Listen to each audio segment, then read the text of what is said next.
আপোনাৰ ফেচবুকত কিমান ফ্ৰেণ্ড আছে, আপুনি ছ'চিয়েল মিডিয়াত কিমান সময় অতিবাহিত কৰে। নমস্কাৰ, মই শশাংকজ্যোতি চৌহৰীয়া।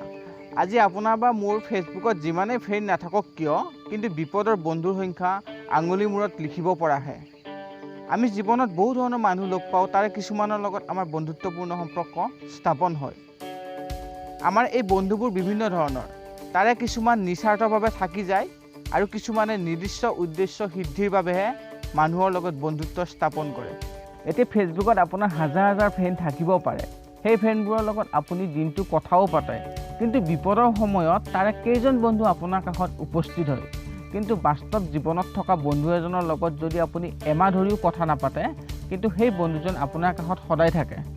আমাৰ এনেকুৱা বহুতো ফ্ৰেণ্ডছ থাকে যিবোৰৰ লগত সৰুৰ পৰা ডাঙৰ হোৱালৈকে আমি একেলগে শিক্ষা লাভ কৰিছোঁ, কিন্তু যেতিয়া চাকৰি বা সংস্থাপনৰ সুযোগ তাৰে এজন বন্ধুৰ হাতলৈ আহে, তেতিয়া সেই বন্ধুজনে বাকী ফ্ৰেণ্ডছবোৰৰ মাজৰ পৰা কথাটো লুকুৱাবৰ চেষ্টা কৰে। এতিয়া জব এপ্লাই কৰাৰ ক্ষেত্ৰত কিছুমান বন্ধুৱে এপ্লাই নকৰোঁ বা কাম নাই বুলি বিভিন্ন ধৰণৰ অজুহাত দেখুৱায়, কিন্তু লাষ্ট ডেট পাৰ হৈ যোৱাৰ পিছত জবটো এপ্লাই কৰা বুলি আপুনি সেইজন বন্ধুৰ মুখৰ পৰাই শুনিবলৈ পায়। আমাৰ এনেকুৱা কিছুমান বন্ধুও আছে যিবোৰে কেৱল নিজৰ স্বাৰ্থ বা উদ্দেশ্য সিদ্ধিৰ বাবে বন্ধু হৈ থাকে। সেই বন্ধুবোৰে আপোনাৰ আগত আপোনাৰ কেৱল প্ৰশংসা কৰি, ক'ব গ'লে মিঠা মিঠা কথাৰে বা চেনি দি আপোনাৰ পৰা কাম আদায় কৰে, কিন্তু আপোনাৰ পিছত সেই বন্ধুজনে আপোনাৰে বদনাম গায় বেলেগৰ আগত।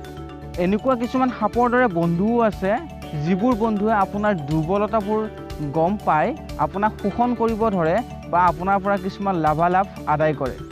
আমাৰ বন্ধুবোৰৰ লগত তেজৰ সম্পৰ্ক নাথাকিলেও তেজৰ সম্পৰ্কতকৈও অধিক আপোন হৈ পৰে, কিন্তু যিমান গভীৰ আপোন হ'লেও বন্ধুত্বত কিছুমান লিমিট ৰখাটো দৰকাৰ, কিয়নো কেতিয়াবা ধেমালি কৰি থাকোঁতে অজানিতে ধেমালিৰ সীমা পাৰ হৈ যায়, আৰু এই ধেমালি যেতিয়া বন্ধুজনৰ আত্মসন্মানত আঘাত কৰিব, তেতিয়া যিমান গভীৰ বন্ধুত্ব হ'লেও বন্ধুত্বত ফাট মেলিবই।